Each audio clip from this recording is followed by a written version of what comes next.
Banyak pemberitaan yang mengatakan orang merasa tertipu mengikuti asuransi, terutama asuransi jiwa dan pendidikan. Ada 3 jenis asuransi yang paling populer di Indonesia, yaitu adalah asuransi kesehatan, asuransi jiwa, dan asuransi pendidikan. Kalau banyak cerita tentang orang-orang yang mengalami kerugian, lalu mengapa asuransi tetap saja banyak yang menawarkan, banyak yang mengikuti, dan dipromosikan oleh berita-berita atau media-media mainstream? Pada video ini kita akan membahas apakah asuransi benar-benar menguntungkan, merugikan, scam, atau legit gitu ya. Karena tahun 2022 sampai 2023 banyak kasus tentang penipuan yang berkedok koperasi ada di mana-mana. Simak video ini sampai akhir.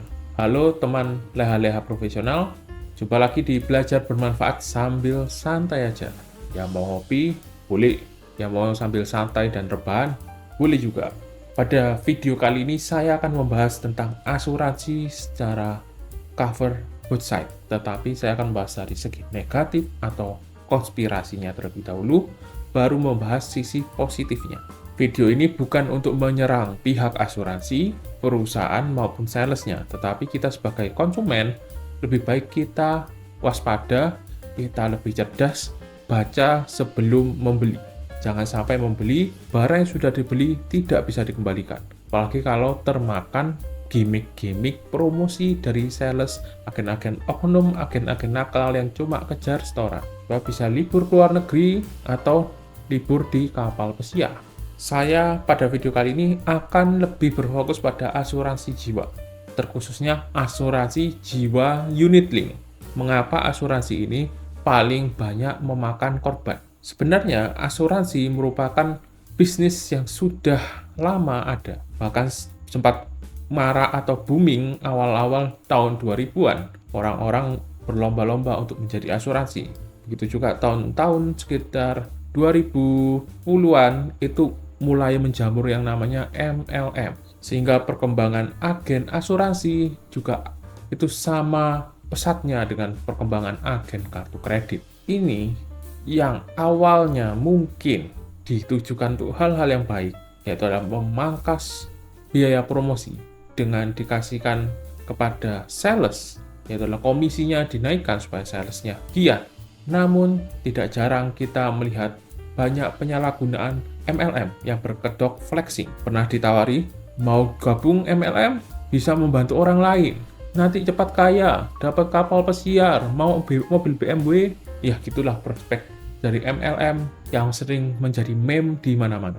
Ada beberapa poin yang menurut saya itu yang menjadi dasar mengapa asuransi dapat merugikan nasabah atau klien yang memiliki polis. Seharusnya mereka dilindungi, baik jiwa, kesehatan, maupun pendidikan. Dana yang mereka taruh bahkan bisa hilang, melayang, atau terpotong 50% hingga 70%. Sadis. Yang pertama, penjelasan sales bersifat ambigu, tidak lengkap, supaya minimal orang tersebut mau untuk tanda tangan atau deal terlebih dahulu. Karena ada psikologi, orang yang sudah mengatakan ya di awal akan susah untuk mengatakan tidak di akhir. Sehingga tidak jarang apa yang dipromosikan itu tidak sesuai dengan kenyataan. Bisa bersifat ambigu, multitafsir, atau hanya dikatakan yang positifnya aja. Hal negatif, resiko, ataupun tanggung jawab yang ada tidak dikatakan secara transparan atau minimal harus membaca buku perjanjiannya terlebih dahulu. Hal ini lanjut kepada poin yang kedua, yaitu masyarakat Indonesia yang sangat-sangat malas, bahkan kemampuannya untuk membaca dan mengerti pasal-pasal perjanjian hukum itu sangat rendah. Membaca bacaan biasa saja itu sudah susah atau malas, karena malas tambah kemampuannya ini tidak terasa. Apalagi pasal-pasal yang memang membingungkan, bahasanya baku, tafsirannya itu sesuai dengan kata-kata yang harus diteliti amat sangat. Sehingga modal percaya kepada agen yang biasanya adalah teman, atau saudara, atau keluarga, mereka percaya 100% tanpa melakukan cek and recheck lagi. Hal ini sudah sering terjadi menjadi modus penipuan yang ada di mana-mana, seperti scam robot trading dan scam-scam atau kejahatan-kejahatan yang berawal dari orang yang dipercaya ternyata malah menjurumuskan. Ya, saya akan memulai video ini dengan memberikan pengalaman saya, di mana saya memberi polis asuransi jiwa, yang pada saat itu sekitar tahun 2015, itu saya mengikuti polis asuransi jiwa yang saya tidak mengetahui bila mana ini adalah polis unit link, dan cicilan per bulannya sekitar 500.000. Saat saya ada masalah dalam hal keuangan, saya berencana untuk menutup polis asuransi. Lalu saya mendatangi kantor pusat dari asuransi tersebut untuk menanyakan kira-kira dana saya yang dapat saya terima kembali kira-kira berapa. Bayangan saya, karena ada kata-kata dananya bisa kembali 100%, saya berharap atau berpikir dana saya paling kurang lebih akan berkurang sekitar 5 juta. Dari modal premi yang saya setorkan, kalau sekitar 4 tahun itu berarti sekitar 25 juta. Namun alangkah terkejutnya saya saat saya bertanya kepada customer service-nya dengan mengatakan, saya mau cek dana saya kalau saya tarik sekarang, kira-kira saya dapatnya berapa? Teman-teman tahu berapa dana yang bisa ditarik? Ya, sekitar 3 juta. Dari 25 juta jadi 3 juta. Customer service tersebut menjelaskan, iya, untuk 3-4 tahun itu hanya membayar biaya polis asuransinya saja, balik nama polis asuransi. Karena saya waktu itu tidak mengcopy perjanjiannya, jadi saya agak lupa gitu ya. Kisarannya sekitar berapa? Seingat saya itu sekitar 15 juta gitu ya, untuk bayar harga polis asuransinya saja. Bukan uang yang akan dibayarkan kepada teman bila mana teman mengalami penyakit berat atau ya amit-amit mengalami kecelakaan yang menyebabkan berhubungan dengan yang sampai membuat teman harus berpulang kepada Sang Pencipta gitu ya. Lalu selain itu, kita juga dibebani oleh biaya administrasi. Kalau tidak salah itu sekitar 100.000 sampai 150.000. Untuk tahu rinciannya silakan nonton video ini sampai akhir. Ya, kita lanjutkan dari studi kasus nyatanya saya sendiri ya. Lalu saya meneruskan asuransi tersebut sampai 5 tahun. Jadi kalau janjinya sales yaitu adalah uang akan kembali 100%. Maka uang yang saya setor adalah 30 juta. Bisa teman-teman tebak berapa uang yang saya terima kembali? Kalau tadi yang saya katakan kalau 4 tahun diambil itu dapat sekitar 3 juta. Saya menyetor 1 tahun lagi, yaitu harusnya saya menyetor tambah 6 juta. Tapi dari 6 juta ini yang kembali hanya 4 juta. Jadi potongan administrasinya sekitar 2 juta. Luar biasa sekali. Bila mana teman adalah investor atau trader saham, teman akan tahu ya, keuntungan setahun 10% itu sangat besar, sangat amat besar. Sedangkan keuntungan deposito itu kisarannya sekitar 4-3% gitu ya. Dikurangi pajak ya, berarti sekitar 2,5 ke bawah gitu ya. Rata-rata 2,4 sampai 2,5 selama setahun deposito. Sedangkan asuransi mendapatkan keuntungan dari administrasi belum lagi polisnya itu sekitar 30%.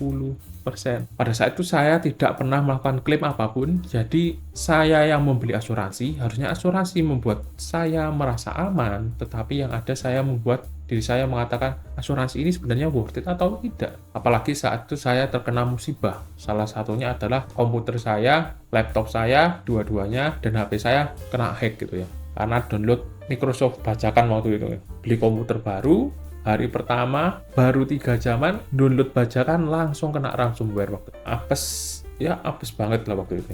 Nah, jadi dari total dana yang saya setor selama 5 tahun, totalnya adalah 60 dikali 500.000, sekitar 30 juta. Namun uang yang saya terima kembali sekitar 7 juta sampai 8 juta gitu. Berarti asuransi mendapat uang dari saya selama 5 tahun sekitar 22 juta. Uang melayang, saya tidak dapat apa-apa dalam tanda kutip ya gitu ya. Jadi asuransi jiwa itu adalah dalam tanda petik Anda dijualin harapan, mimpi, janji, dan stempel bila mana Anda akan mengalami apa-apa, maka Anda tidak perlu memikirkan biaya darurat untuk rumah sakit bila kena penyakit berat. Kalaupun Anda harus berangkat lebih cepat, keluarga Anda tidak akan kesusahan karena semuanya akan ditanggung asuransi, plus masih dapat santunan yang dapat dijadikan waris. Terdengar sangat mulia gitu ya. Kalau misalnya kita menyicil sampai usia kita misalnya 40, lalu amit-amit kena penyakit berat. Kalau yang di cerita saya, polisnya itu kan 500 juta. Berarti akan ditanggung sebesar 500 juta. Kalau klaimnya lebih besar dari itu, bisa ditanggung sampai batas tertentu sesuai dengan syarat ketentuan di perjanjiannya. Anggap saja kita katakan 50% melakukan klaim seperti itu. Pertanyaannya, asuransi kan harus menggaji karyawan-karyawannya, ada fixed cost, variable cost gitu ya, harus gaji gedung, listrik, air, dan kawan-kawan. Pertanyaannya, asuransi itu apakah lembaga amal gitu yang mengumpulkan uang, terus uangnya misalnya dipinjamkan lagi lewat dia misalnya punya bank gitu ya, dia pinjamkan uangnya ke orang lain, dia cari untung sendiri, atau uangnya dimainkan ke saham, cuan 100% setiap tahun, dia untung gitu ya. Apakah seperti itu? Ya, kita akan membahas sisi plus dan minus dari asuransi berikut ini. Sabar, karena video ini agak panjang, silakan yang mau ngemil-ngemil monggo, yang mau disambil makan, yang mau disambil melakukan hal-hal yang lainnya silakan. Jawaban dari pernyataan tadi tentu saja asuransi bukanlah lembaga sosial. Mereka adalah lembaga yang mencari cuan, untung, sama seperti bank. Mereka meminjamkan duit bukan supaya orangnya kabur atau melakukan pemutihan, tetapi supaya bayar dengan bunga yang ya sebenarnya nggak masuk akal gitu ya. Misalnya KPR rumah, teman bisa membayar hingga 3 kali lipat. Apalagi kalau pinjol, lebih bahaya gitu ya. Pinjamnya 1 juta, ya administrasi 500.000. Berarti otomatis bunganya itu bunga plus 50% gitu ya. Berarti siapa yang bilang misalnya bunga pinjol itu cuma 10%? Bukan. Kalau misalnya dipotong pertama 25% sampai 50%, ya berarti 25 tambah 10, 35%. Itu sangat mencekik lehernya sudah nggak ada, itu dicekik ya. Kan dia di luar nurul gitu ya. Seperti yang tadi saya jelaskan, selain sales, oknum sales ini ada yang dalam tanda petik nakal gitu ya. Yang kedua adalah ada masalah pada produk asuransi unit link itu sendiri. Asuransi unit link adalah asuransi yang paling banyak ditawarkan oleh sales. Alasannya apa? Teman sudah tahu jawabannya? Benar, komisi paling besar. Karena menguntungkan bagi perusahaan. Saya akan memberikan teori konspirasi yang kalau teman mau merasa ini terima sebagai informasi boleh, kalau merasa ini cuma konspirasi, informasi yang ya sekedar tahu aja atau konspirasi yang tidak bisa dibuktikan, ya monggo sebagai hiburan semata, silakan.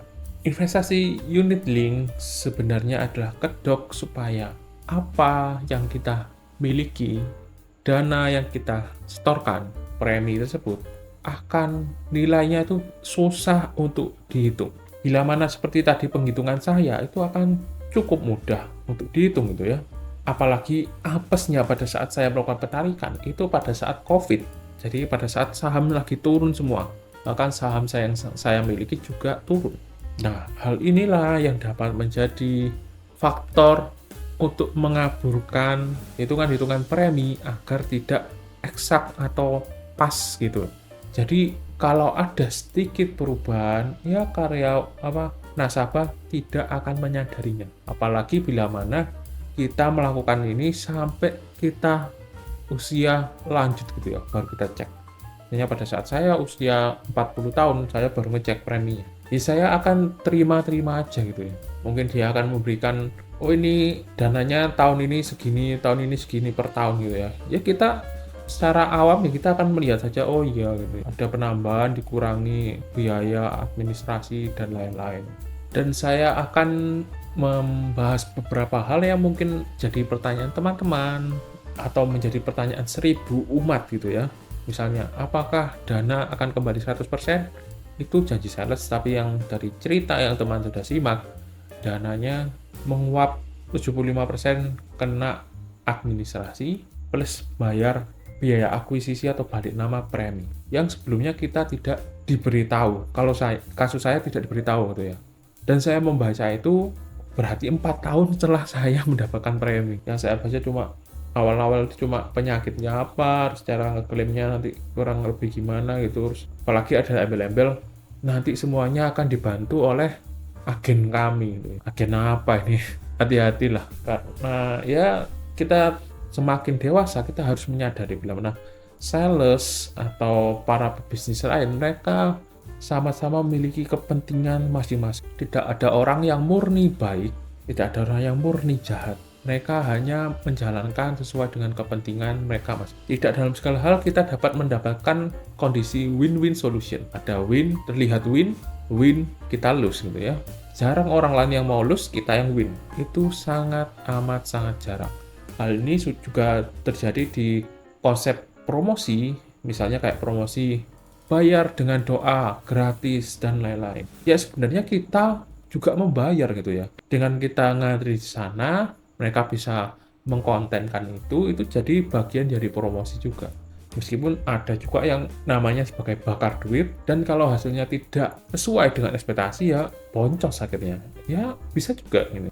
Saya katanya tidak ada makan siang gratis. Kalau Anda tidak membayar apa-apa, mungkin saja Anda sedang membayar sesuatu yang lebih mahal dari apa yang Anda pikirkan. Atau katanya kalau yang disebut orang lain adalah Anda adalah produk. Lalu pertanyaan yang kedua, saya menanyakan, katanya kita hanya perlu membayar premi asuransi sampai usia 50 tahun. Apa benar? Lalu jawabannya, oh tidak. Kita harus terus membayar sampai usia kita dipanggil Yang Maha Kuasa ini. Atau tertera di sana sekitar kurang lebih 100 tahun. Karena saya sudah dalam tanda petik cegek gitu ya dengan dana yang saya terima kembali yang dikatakan agen kembali 100%.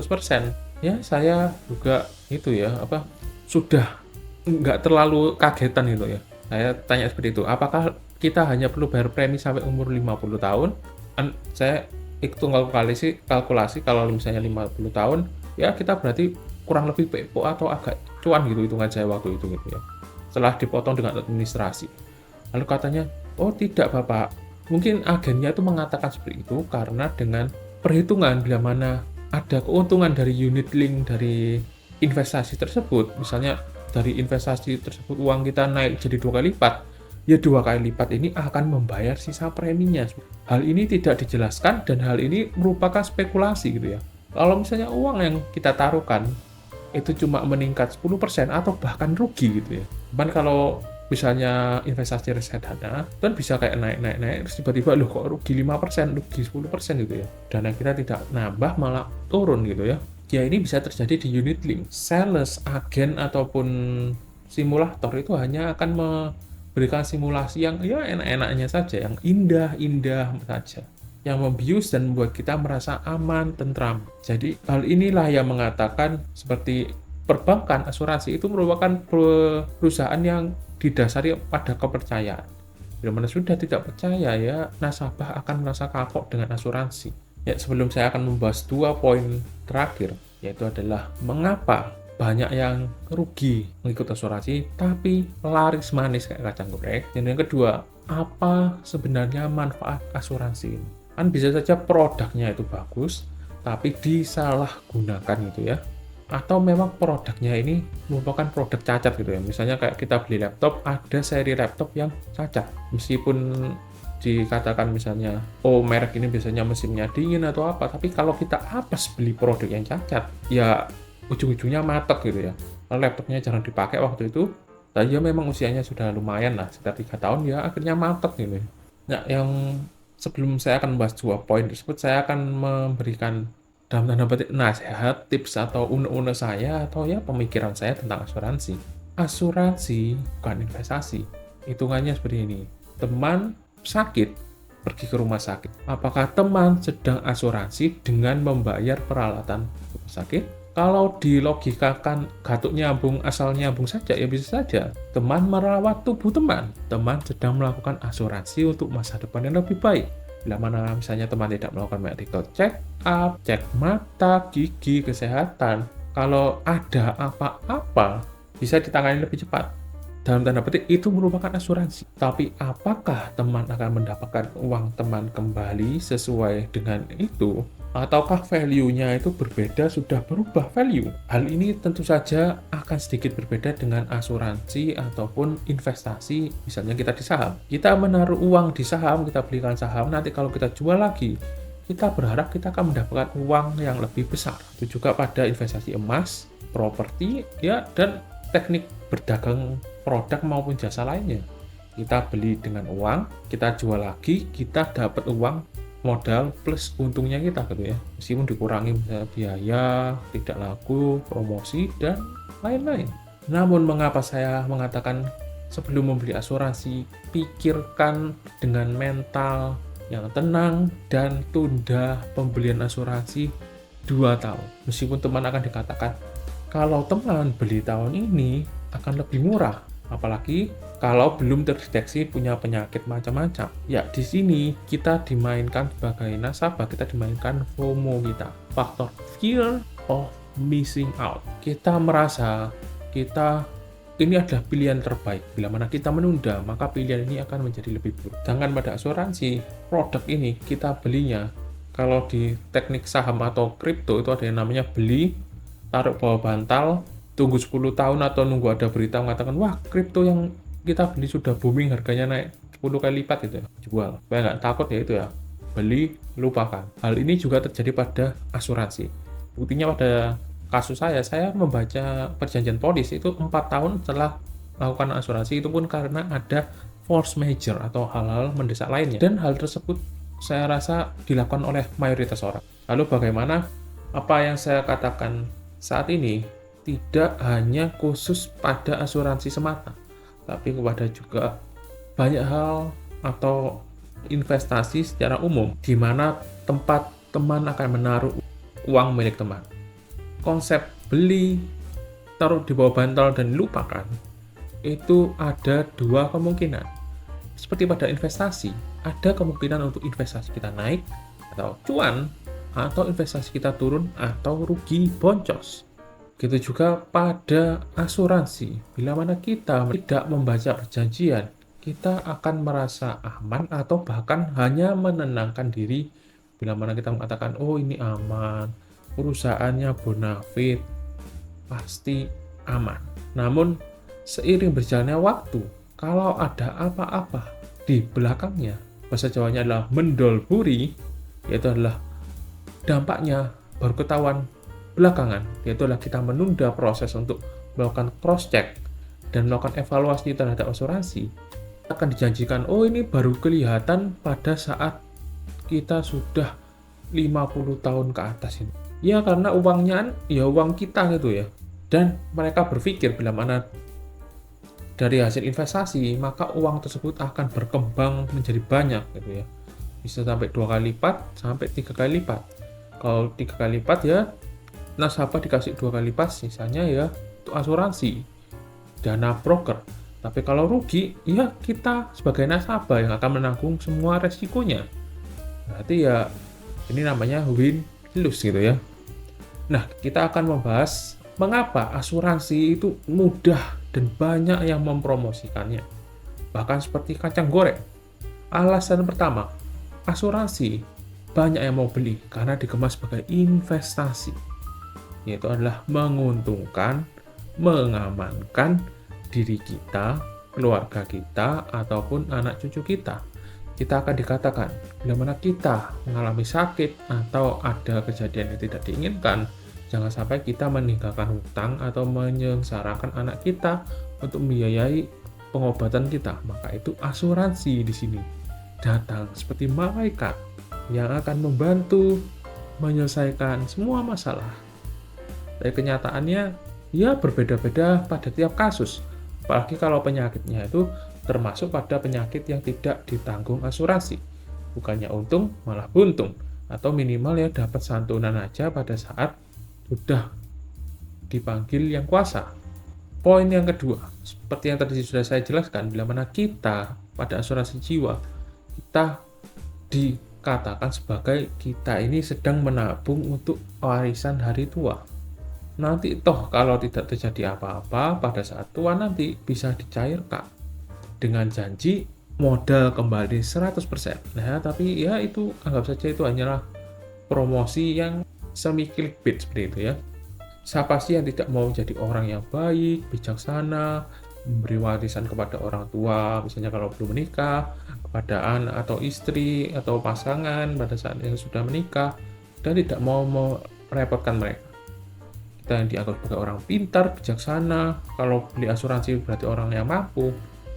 Ya, saya dapat mengatakan bila mana asuransi ini dalam tanda petik itu membuat orang merasa bangga.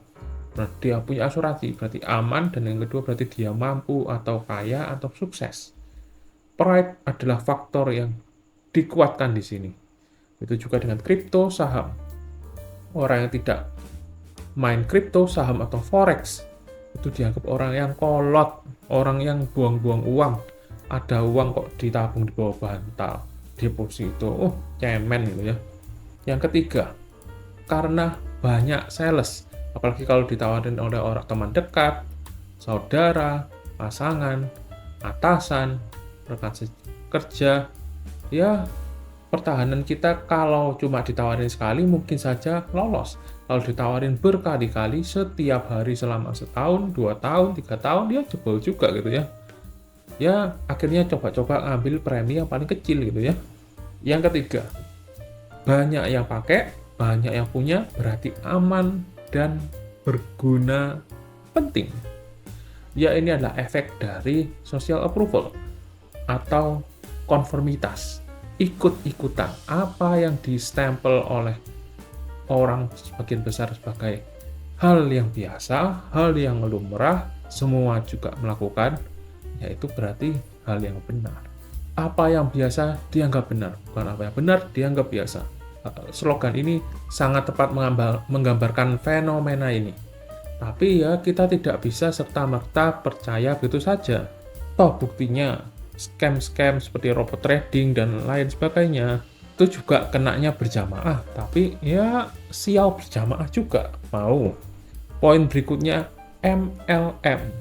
MLM, orang MLM itu dilatih untuk menjual cerita yang mengharukan, cerita yang memotivasi, zero to hero, penyelamatan. Oh, kenalan saya tertolong karena ikut asuransi ini. Ya, mungkin hal tersebut memang fakta terjadi, tapi mungkin saja itu hanya antara 1, 2, sampai 5, atau bahkan 10% dari kejadian yang ada. Sisanya ya masih menunggu gitu ya. Sampai usia tua, apa yang akan terjadi dengan mereka masing-masing. Kalau keuangan mereka aman-aman saja atau tambah tajir, ya mungkin aja kehilangan uang 500 juta, itu tidak ada masalahnya bila mana dia punya uang 10-20 miliar gitu ya. Anggap saja uang belajar, ikhlas gitu ya. Jurusnya orang Indonesia kalau kena tipu ya ikhlas, ini pelajaran ini. Anggap saja amal gitu ya. Amal sama orang jahat, amal sama saya aja. Berikutnya adalah sales berkedok guru, fake guru, influencer, afiliator binomo, afiliator robot trading.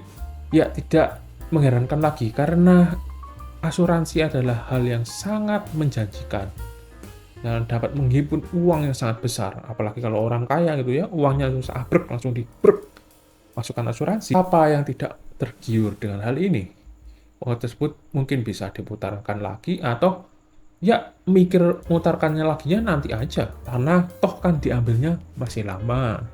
Hal ini juga terjadi pada seperti bank-bank ya, bila mana uangnya diras, tentu saja mereka akan collab karena tidak ada dana seperti itu.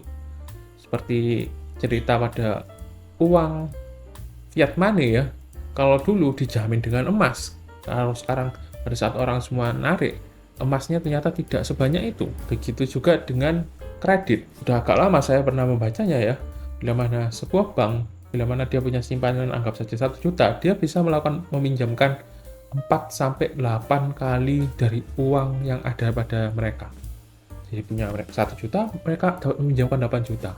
Dan misalnya bunganya 15%, ya berarti itu berapa kali lipat? Berarti mereka kalau ada 2 orang yang membayar, berarti sudah dapat 100%. Sisanya ya dikejar debt collector, orang-orang yang nunggak nggak membayar gitu ya. Kalau istilah di stand up comedy berarti saya ini sedang merosting asuransi atau keluh kesah saya pada asuransi atau mungkin pengalaman buruk saya pada asuransi. Maka kita akan melihat sisi positifnya. Masa negatif semua, nggak ada positifnya. Apa sebenarnya manfaat asuransi? Sama seperti pada investasi, tidak semua investasi itu menguntungkan. Tidak semua investasi itu dapat membuat uang Anda berkembang. Reksadana yang satu dan yang lainnya itu berbeda-beda. Begitu juga dengan asuransi. Selalu dinasihatkan, belilah asuransi sesuai dengan kebutuhan kita. Misalnya ada premi asuransi kesehatan yang mengcover semua atau mengcover sebagian, pilihlah sesuai dengan keuangan Anda. Apalagi ada asuransi kesehatan yang bila mana tidak dipakai, hangus gitu ya. Apa sebenarnya asuransi? Asuransi sebenarnya adalah lembaga penjamin atau utang-utangan yang membayar di muka melalui perjanjian. Jadi dia akan menjadi penanggung. Bila mana ada keadaan yang membutuhkan biaya besar, kita melakukan cicilan di awal, misalnya kita sudah mencicil, dikurangi admin dan lain-lain ya, itu misalnya sudah mencicil 100 juta, lalu tiba-tiba ada kejadian kita sakit butuh biaya 300 juta, asuransi akan menalangi 300 juta. Jadi 100 juta dari yang sudah kita bayarkan plus 200 juta. 200 jutanya, ya kalau orangnya itu masih bisa kerja, masih bisa apa, iya silakan dicicil selanjutnya gitu ya. Jadi dia melakukan penalangan atau minjemin duit dulu, dalam tanda kutip ngasih utang-utangan terlebih dahulu, kita nyicil belakangan. Tapi apa kita nabung di asuransi nggak ada bunga? Jawabannya adalah bunga yang diperhalus atau dikaburkan dengan kata-kata administrasi yang besarnya dari 150.000 dari 500.000 itu sekitar berapa? 30%. Bunga 30%. Minjem sama aja kayak kita minjem di bank gitu ya. Cuma kita ACC terlebih dahulu. Apalagi bila mana kita saat melakukan klaim ditolak, ya tambah bingung lagi kita ya. Tapi ya itu tergantung case by case dan juga asuransinya sih. Tapi perusahaan asuransi yang bonafit, yang besar, ya tidak menjamin juga. Apalagi, harusnya ini yang bagus-bagus. Kita ngomong sama seperti kasus bank. Bank yang besar pun, bila mana uang Anda atau ada masalah, ya bisa juga tidak diselesaikan dengan baik. Apalagi, ya sama dengan asuransi, apalagi kalau asuransi ini yang punya orang bank. Gitu ya. Kurang lebih cara penanganannya hampir sama gitu ya. Jadi sebenarnya asuransi ini ya setengah-setengah gambling gitu ya. Kecuali kalau ada masalah yang sangat besar, terus keluar-keluar di media sosial, terus booming viral, urusan lain lagi. Nah, sama seperti yang tadi, kalau tadi ada tanggungan sisanya 200 juta, dari premi 500 juta, dia berarti preminya belum habis, berarti lanjut lagi. Tapi kalau misalnya orangnya amit-amit, tidak terselamatkan, apa yang terjadi? Nah, hal ini silakan cari referensi lebih banyak atau silakan tanya pada orang yang pernah mengalami atau orang yang sudah berpengalaman itu ya. Apakah diputihkan? Kalau diputihkan kayak BPJS dong, nombok gitu ya. Nah, inilah yang menjadi salah satu hal yang dalam tanda kutip agak aneh dan kelihatannya sangat jarang hal ini terjadi gitu ya. Berarti asuransi kan harus memiliki dana tambahan yang di-keep untuk membayari pasien-pasien yang excess claim gitu ya.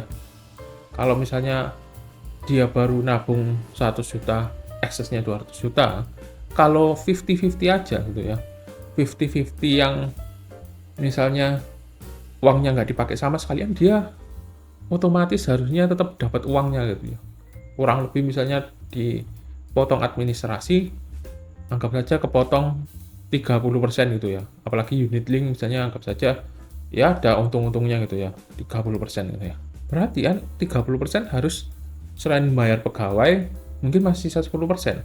Nah, 10% ini kalau untuk nomboki yang dia baru bayar 100 juta, tapi dia harus nombok 200 juta.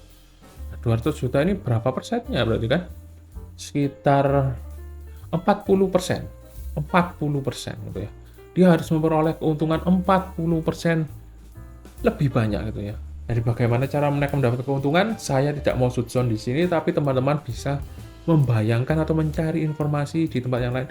Bagaimana mereka bisa menjadi perusahaan asuransi yang besar, tetap untung, dan dapat menalangi yang melakukan excess claim seperti ini, dan dalam tanda petik dipanggil terlebih dahulu gitu ya. Jadi tidak bisa membayar sisa dalam tanda petik utangnya gitu ya, yang polis asuransinya.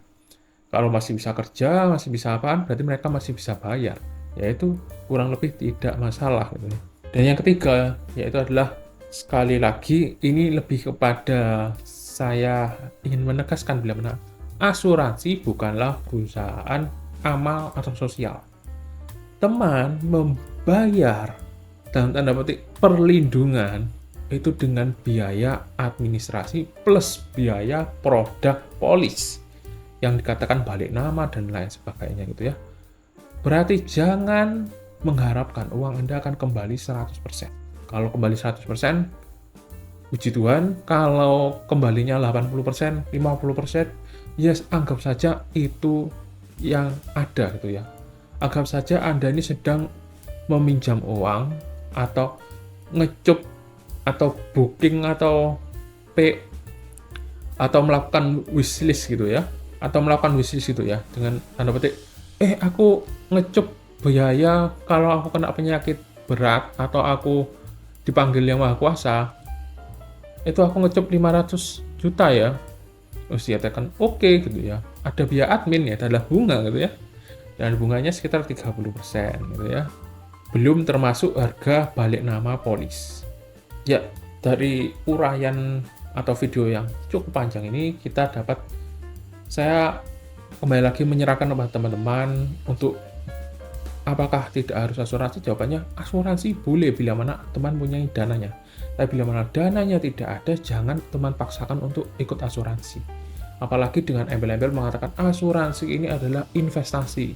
Sama seperti kripto, hari ini disimpan, nanti pada saat hari tua, uang teman bisa naik jadi 3, 5, 10 kali lipat gitu ya. Ya ini namanya ya robot trading atau scammer gitu ya. Investasi bodong. Jangan termakan gimmick-gimmick agen-agen, oknum agen-agen yang mencari cuan atau mencari komisi-komisi, pergi ke luar negeri dan sebagainya. Jadilah bijak dalam menggunakan uang yang sudah teman dapatkan secara susah payah, maupun untuk investasi, belanja, menabung, membeli gadget, apapun. Ayo kita belajar untuk bagaimana mengatur finansial kita, miliki kecerdasan finansial yang lebih baik dari hari ke hari. Sekian video kali ini, terima kasih sudah menyimak sampai akhir. Untuk mendukung channel ini, saya mohon di subscribe agar dapat membantu algoritma supaya video ini dapat di-share ke orang yang lebih banyak, supaya channel ini bisa berkembang, lebih maju, dan saya dapat membagikan banyak informasi yang berguna. Sampai jumpa di video-video selanjutnya. Bye-bye.